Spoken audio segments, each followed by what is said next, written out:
Atam, bir neçə sual var. Bunlar Mahmud Muhammed Muhsin Əl-Cəbərti, Aqil ibn Əbdülmüttəlib ibn Haşim qardaşın suallarıdır. Sualın ilk hissəsi bir kateqoriyaya aiddir. O, bu kateqoriyanı belə adlandırıb. Gizli və ya fövqəltəbii elmlə hidayətə çatdığını iddia etmək. Burada birinci sual belədir. Siz qeybdən, yəni görünməyən aləmdən elmə sahib olduğunuzu iddia edirsinizmi? Onun verdiyi cavab isə belədir. D. Göylərdə və yerdə olanlardan heç kim qeybi bilməz. Onlar nə vaxt dirildiləcəklərini də bilməzlər. Sadaqallahul əzim. Bəli, bəs konkret olaraq sual nədir? Mən qeybi bildiyimi iddia edirəmmi? Bəli, Əba Sadiq. Mənə Allah tərəfindən bəzi qeybi məlumatları bildirilib və bu barədə mənim biliyim var. Mən düşünürəm ki, Muhammed və Ali Muhammeddən gələn rəvayətlər çox açıq şəkildə göstərir ki, Allah insanların içindən peyğəmbərlər seçib və onlara qeybdən müəyyən elmləri, onların bilmədikləri şeyləri açıqlayıb. Cəhənnəm haqqında məlumat, cənnət haqqında məlumat, gələcəkdə baş verəcək hadisələr haqqında məlumat. Peyğəmbərlər bu məlumatları insanlara çatdırdılar. Deməli, təbii olaraq onların qeybdən müəyyən elmə çıxışı var idi. Amma onun mənbəyi Allahdan gəlirdi. Eyni şəkildə Allah keçmişdə bəzi qadınlara da qeybdən müəyyən bir elmlər verib. Məsələn, Məryəm və ya Musanın anası Luxa kimi. Allah ona vəhy edib və ona Musanı səbətə qoyub, çaya buraxmasını əmr edib və Musanın salamat qalacağını, yaxşı olacağını bildirib. Bu Allahın bu qadınlarla, bu şəxslərlə paylaşdığı qeybdən bir məlumat idi. Eyni şey, Əhl-i-Beyt imamları və Mehdilər üçün də keçərlidir. Allah Subhanahu və Taala qeybin mənbəyidir və bu elmi ya vəhy yolu ilə, ya da müqəddəs ruh vasitəsilə onlara bildirir. Çox sağ olun, ata. Əgər sizin elm Allahdandırsa, niyə bu Qur'an-ı Kərim və sünnə ilə ziddiyyət təşkil edir? Onun cavabı belədir. Bismillahirrahmanirrahim. Və o davam edir və deyir. Onlar Quran haqda düşünmürlərmi? Əgər o, Allahdan başqası tərəfindən olsaydı, orada çoxlu ziddiyyətlər tapardılar. Sadaqallahul əzim. Necə olur ki, Quran və Muhammed Peyğəmbər sallallahu aleyhi və aleyh özlərini əvvəlki peyğəmbərlərin, məsələn, Bəni İsrailə göndərilən peyğəmbərlərin davamı olaraq təqdim edirlər. Amma onların fiqh hökmləri və təlimləri əvvəlki peyğəmbərlərin təlimləri ilə müəyyən dərəcədə ziddiyyət təşkil edir.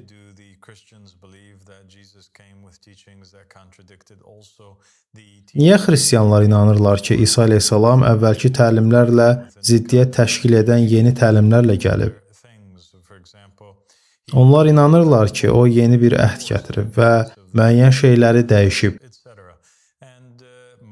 Məsələn, katolik inancına görə o boşanmanı qadağan etdi və s. Musa da şübhəsiz ki, İbrahimin zamanında olmayan yeni əmr və hökmlərlə gəlmişdi. Biz inanırıq ki, hər dövrün özünə məxsus qayda, qanun və hökmlərə ehtiyacı var. Allahın istədiyinə uyğun olaraq bu qanunlar dəyişə bilər. Hətta bu dəyişiklik bir peyğəmbərin öz həyatı ərzində də baş verə bilər.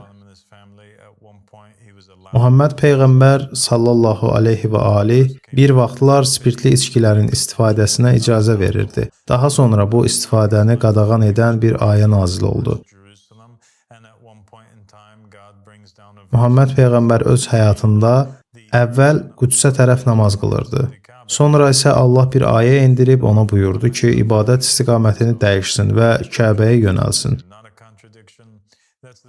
Bir çox insan Muhammed Peyğəmbərin bir sözünün digərinə zidd olmasında günahlandırıb. Bəs bu ziddiyyət sayılır, yoxsa sayılmır? Məsələ burasındadır ki, bizim Allahla münasibətimiz canlı və fəal bir münasibətdir. və Allah Subhanahu və Taala yer üzündə baş verən hadisələrə uyğun olaraq hər şeyi tənzimləyir və nazil edir. Və bunu həmişə öz nümayəndəsi vasitəsilə və ya insanlar üzərində höccət olan bir imam vasitəsilə edir. Hətta Quranda ayələr var və İslamda belə bir anlayış mövcuddur ki, Allah Subhanahu və Taala Muhammed peyğəmbərə müəyyən ayələr nazil edib. Sonra peyğəmbər o ayələri unudub, yəni unutması nəzərdə tutulmuşdu və Allah həmin ayələri onlardan daha xeyirlisi ilə əvəz edib. Allahın bir anlayışı da var ki, buna Ümmül Kitab deyilir. Ümmül Kitab müəyyən qanunlar və qədərlərlə bağlı olan bir yazıdır və Allah onda istədiyi şeyi təsdiqləyə, silə və dəyişə bilər. Necə istəsə, necə münasib bilsə elə də edər. Mən düşünmürəm ki, gətirdiyim şeylər İslam dini ilə ziddiyyət təşkil edir. Mən bunu İslamın tamamlanması, kamilləşdirilməsi və bu dinə daxil olmuş təhriflərin bərpası kimi görürəm. Çox sağ olun. Bu möhtəşəmdir. Və sualın ikinci bölməsi belə adlanır. Böyük iddialar üçün mütəvatir olmayan və ya zəif hədislərdən istifadə. Burada birinci sual belədir. Niyə əsas teoloji iddialarınızı dəstəkləmək üçün qeyri-məşhur və ya zəif rəvayətlərə güvənirsiniz? Onun cavabı belə başlayır. Və Səhih Buxaridən 109-cu hədisi nəql edir. Orada Peyğəmbər sallallahu aleyhi və aleyh belə deyir. Kim mənə demədiyim bir şeyi bilərək isnad edərsə, cəhənnəmdəki yerini hazır bilsin. Mən bu ifadə ilə razıyam ki, kim Peyğəmbər bir söz demədiyi halda, bilərəkdən Peyğəmbər belə deyib desə və bununla məqsədi yeni bir hədis və ya söz uydurmaqdırsa, o cəhənnəmə layiqdir. Bu mövzuda heç bir ixtilaf yoxdur, amma ixtilaf rical elmi dedikləri məsələdə yaranır. Bu, Muhammed Peyğəmbərin vəfatından 100 illərlə sonra uydurulmuş saxta bir elmdir. Muhammed Peyğəmbər və Əhl-i Beyt əleyhissalam bu elmi nə öyrədib, nə də qəbul ediblər. Belə bir şey yoxdur. Bu, İslam alimləri tərəfindən yüzlərlə il sonra uydurulmuş bir anlayışdır. Onlar bir növ Niseya Şurası formatında bir araya yığışıb qərara gəldilər ki, bəzi səhabələrin adlarını etibarlı saysınlar, digərlərini isə etibarsız və etimada layiq olmayan elan etsinlər və nəticədə bu şəxslərdən gələn rəvayətlər qəbul edilməsin. Amma bu elm qüsursuz deyil, su keçirməz deyil. Hətta alimlərin özləri belə deyirlər ki, mümkündür ki, Peyğəmbər bir söz demiş olsun və bu yalnız etibarsız və ya naməlum bir ravinin vasitəsilə nəql edilmiş olsun. Problem də buradadır. Çünki başqa hədislərə əsasən, əgər Peyğəmbər bir şey deyib və biz yalnız o hədisin ravilər zinciri və ya adlarını bilmədiyimiz üçün onu inkar ediriksə, o zaman biz Allahın kəlamını da inkar etmiş olarıq və bu bizi cəhənnəmə aparar.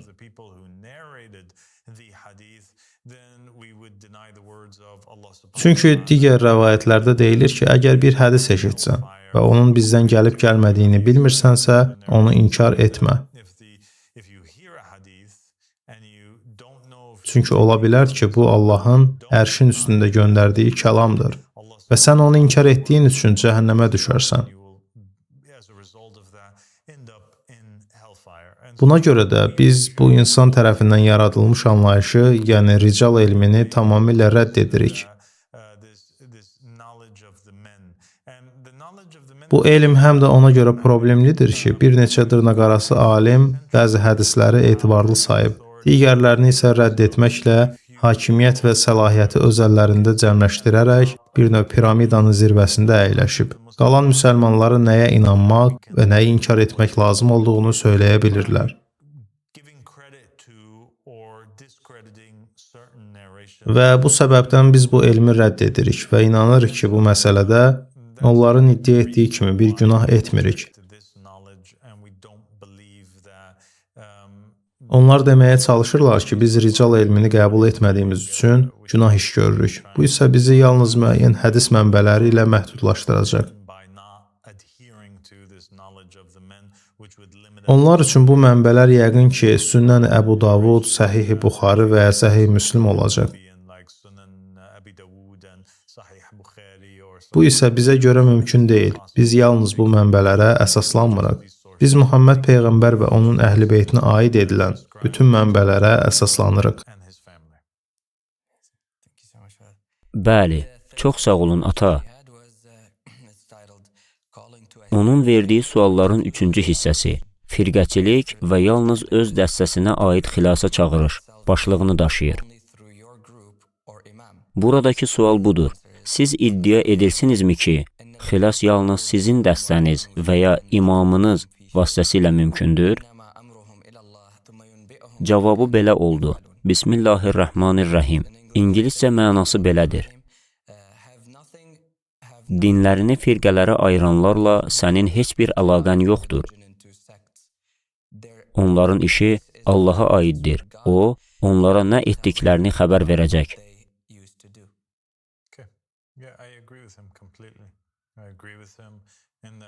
Bəli, mən bu ayə ilə tam razıyam. Düşünürəm ki, bu ayə həm onun özünə, həm də sünni müsəlmanlara və zamanın imamına tabe olmayanlara aiddir. Quranda deyilir, biz hər şeyi açıq-aşkar bir imama sayıb yazdıq. Məncə, Əhl-i Beyt əleyhissalam sözləri və Muhammed Peyğəmbərin sözləri çox açıqdır. Muhammed Peyğəmbər sallallahu aleyhi və aleyh vəfat etməzdən əvvəl 70 min müsəlmanı bir yerə topladı və o, insanların gözü qarşısında Əli ibn Əbu Talibin əlini qaldırdı. Bu hadisə həm sünni, həm də şiə tarixində qeyd olunub. Muhammed Peyğəmbər sallallahu aleyhi və aleyh müsəlmanlardan soruşdu, mənim sizin üzərinizdə özünüzdən daha artıq haqqım yoxdurmu? Onlar dedilər, təbii ki var, ya Rəsulullah.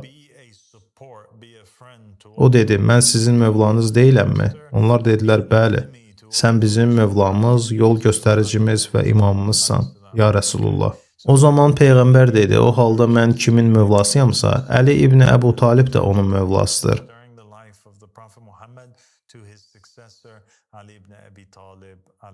Sonra belə buyurdu, Allahım, Əlini mövla qəbul edənə yardımçı və dost ol, ona düşmən olanlara isə düşmən ol.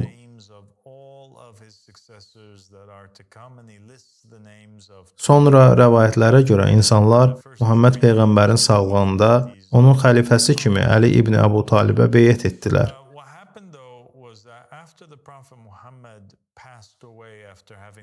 Eyni zamanda Məhəmməd Peyğəmbər vəfat yatağında olarkən vəsiyyətini yazdırdı. Orada gələcəkdə gələcək bütün xəlifələrin adlarını qeyd etdi. O, 12 imamın adlarını və onlardan sonra gələcək 12 Mehdidən ilk üçünün adını qeyd etdi. Amma nə baş verdi? Muhammed Peyğəmbər sallallahu aleyhi və aleyh vəfat etdikdən, öldürüldükdən sonra müsəlmanlar bir araya gəlib, Əli ibn Əbu Talibi kənara atmaq və xilafəti ondan oğurlamaq üçün əlbir oldular. Onlar özlərini Muhammed Peyğəmbərin dəstəklədiyi və Əli ibn Əbu Talibi özündən sonra xəlifə təyin etməsi ilə bağlı müsəlmanlarla razılaşdığı əsl dəstədən ayıraraq fərqli bir firqəyə çevirdilər. Onun yerinə Əbu Bəkri seçdilər, sonra Ömər ibn Xəttabı, sonra isə Osmanı seçdilər. Onlar da cəmaatın topladığı və yazdığı bütün hədisləri yığmağı əmr etdi və həmin hədisləri yandırdılar.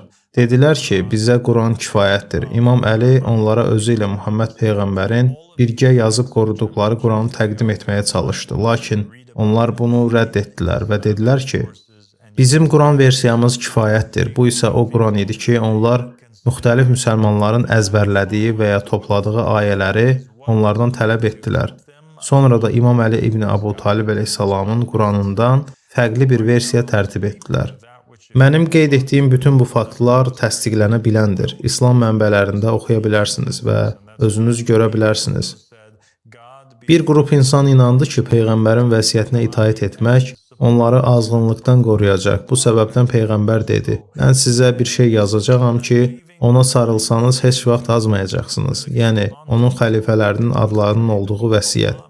Və bu səbəbdəndir ki, o həmçinin dedi: "Allahım, İmam Əlini dost qəbul edən kəslərin dostu və dəstəkçisi ol." Və bu səbəbdəndir ki, Muhammed Peyğəmbər sallallahu aleyhi və aleyh həm də belə dedi: "Mən sizə iki şey əmanət edirəm. Onlara sarılsanız heç vaxt azmayacaqsınız. Allahın kitabı, yəni Quran və mənim ailəm, itrətim, əhl-i beytim." Beləliklə bir qrup insan Qurana və Peyğəmbərin ailəsinə, məsum imamlara və onlardan sonra gələn xəlifələrə sarıldı.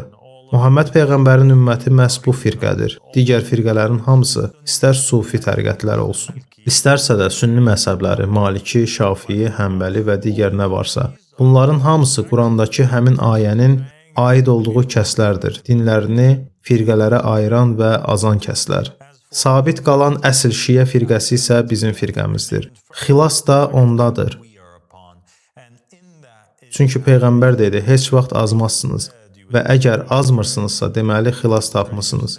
Buna görə də zamanın imamına sarılanlar cahiliyyə ölümü ilə ölməz. Amma zamanın imamını tərk edənlərin hamısı, əvvəlkilər də daxil olmaqla cahiliyyə ölümü ilə ölmüş sayılır. Ümid edirəm ki, aydın oldu.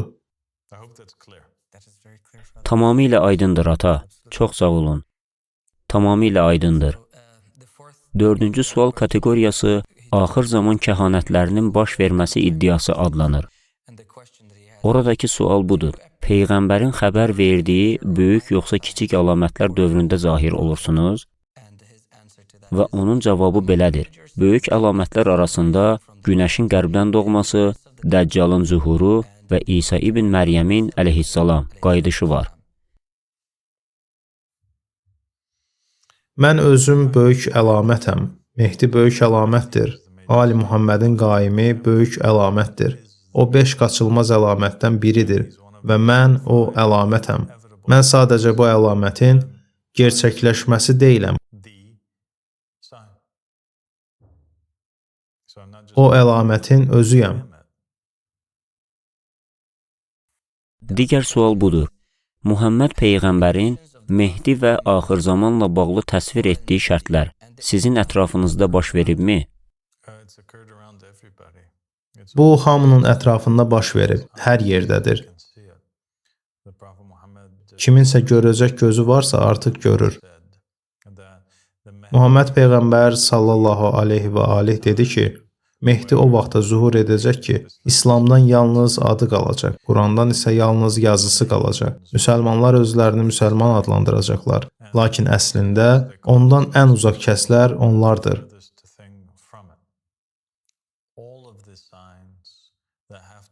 Mehdinin dövrünə dair bütün əlamətlər artıq baş verib. Zamanın sürətlə keçməsi, müharibələr və müharibə xəbərləri, mənasız qətillər və tökülən qanlar.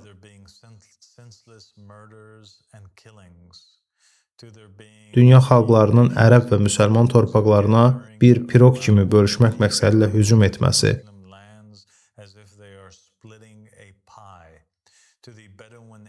Bədəvi ərəblərin bir-biri ilə yarışaraq hündür binalar, göydələnlər tikməsi.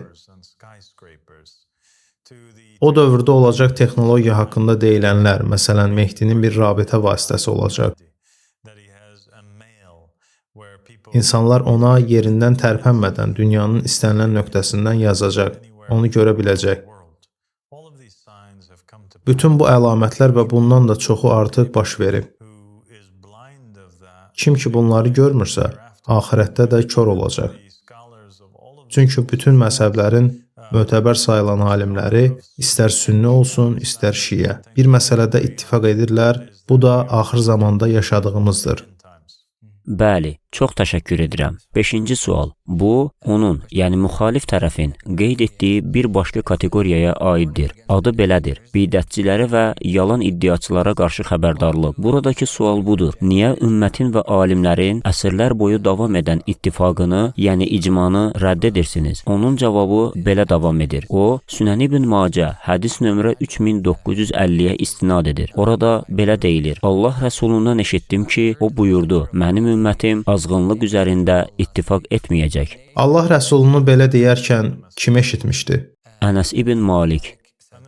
Ənəs İbn Malik tarixdəki ən böyük münafiqlərdən biridir. O böyük münafiq və xaindir. Bu barədə çoxlu məlumat və yazı var. O, Əhl-i-Beyt əleyhissalama xəyanət etdi. Məhəmməd peyğəmbərin vəsiyyətinə qarşı çıxdı və pis niyyətli idi. Bu birincisi. Gəlin davam edək, görək o nə deyir. O deyir: mənim ümmətim azğınlıq üzərində birləşməz. Ona görə də onları ixtilaf içində görsəniz, çoxluğun olduğu tərəfə gedin. Bu tamamilə yalandır və Qurana ziddir. Çünki Quran deyir ki, əgər sən çoxluğa tabe olsan, onlar səni azdırarlar. Bəs biz nə etməliyik? Qurana tabe olmalıyıq, yoxsa Ənəs İbn Malikə? İkisini bir yerdə etmək mümkün deyil. Peyğəmbər bizə demədi ki, müsəlmanların əksəriyyətinə tabe olun. Əksinə o bizə dedi ki, Əli İbn Əbu Talibə və onun xəlifələrinə tabe olun. O buyurdu: haqq Əli ilədir, Əli də haqq ilə. Oldu. Növbəti sualla davam edirəm. 6-cı sual kateqoriyasını belə adlandırıb: yeni ilahi höccət olduğunu iddia etmək. Buradakı sual budur: Peyğəmbərdən sonra hər dövrdə bir höccətin olması gərəkdiyinə dair açıq dəlil haradadır? Onun cavabı belə başlayır: Bismillahirrahmanirrahim. Biz peyğəmbərləri yalnız müjdə verən və xəbərdarlıq edənlər olaraq göndərdik. Belə ki, iman gətirib özlərini islah edənlərə heç bir qorxu yoxdur və onlar qəmgin də olmayacaqlar. Bu, Ənam surəsindəndir. Bəli, və Quran deyir ki, hər bir ümmət üçün bir hidayət edici var. Oldu. Çox təşəkkür edirəm. Yəni dəlil budur. Həmçinin bu Muhammed Peyğəmbər sallallahu aleyhi və alihin sözlərində də öz əksini tapıb. O buyurur ki, hər kim boynunda zamanın imamının beyəti olmadan ölərsə, cahiliyyə ölümü ilə ölmüş olar. Peyğəmbərin vəsiyyəti də sübutdur. Orada buyurur, kim ona sarılsa əsla azmaz. Sonra da diktə edərək deyir, məndən sonra 12 imam gələcək, onlardan sonra 12 Mehdi gələcək və onların adlarını bir-bir sadalayır. Sübut budur. Tamamilə razıyam. Çox təşəkkür edirəm, ata. Burada başqa bir sual da var. O deyir: sən höccət olmaqla Allahın və Rəsulunun müəyyən etdiyi səlahiyyətlərdən daha artıq bir ilahi hakimiyyət iddia edirsənmi? Bu nə deməkdir? Bu sualda deyilən Allahın və Rəsulunun müəyyən etdiyi səlahiyyətlərdən daha artıq nə deməkdir? Əlbəttə ki, biz Allah və onun Rəsulu tərəfindən müəyyən edilmiş hüdudları aşmırıq. Amma mən inanıram ki, höccət termini Allahın Muhammed Peyğəmbərə verdiyi bütün səlahiyyətlərin Peyğəmbərin xəlifələrinə də verilməsi deməkdir. Peyğəmbərin malik olduğu səlahiyyətlər, onların da malik olduğu səlahiyyətlərdir. Peyğəmbərə aid olan şeylər onlara da aiddir və bu mənə də aid olur. Çünki mən imamların və Muhammed Peyğəmbərin xəlifəsi olduğumu iddia edirəm.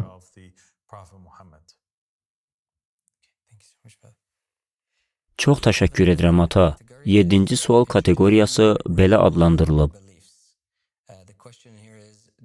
yeni ibadət formaları və ya etiqadlar gətirmək. Sual isə belədir: Peyğəmbərin və onun səhabələrinin bilmədiyi ibadət formaları, namazlar və ya etiqadlar öyrədir və ya əmr edirsinizmi?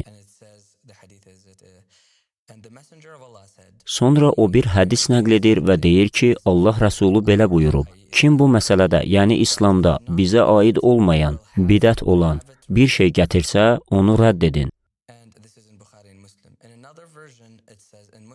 Bu hədis Buxari və Müslimdə keçir. Müslimdə olan başqa bir versiyada isə belə deyilir: Kim bizim əmr etmədiyimiz bir əməli yerinə yetirərsə, Allaha and olsun ki, biz onu rədd edəcəyik. Bu hədis Ayşədən rəvayət olunub. Ərəbcə belə keçir. Ümmül Müminin, Ümmü Abdullah Ayşə və s. dedi ki, Allah Rəsulu sallallahu aleyhi və alih belə buyurub.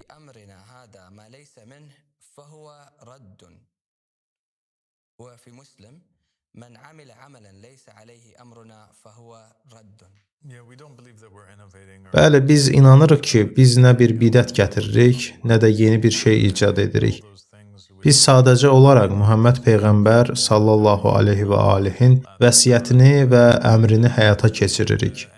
Tarix boyunca gizlədilmiş, o dövrdə açıqlanmayan, amma Peyğəmbərin yazaraq öz xəlifələrinə verdiyi bütün əmr və məlumatları bugün aşkara çıxarırıq. Biz batini, yəni həqiqi mənanı açıqlayırıq. Biz Muhammed və Ali Muhammedin düşmənləri tərəfindən əsrlər boyunca gizlədilmiş, silinmiş və yandırılmış haqqı üzə çıxarırıq.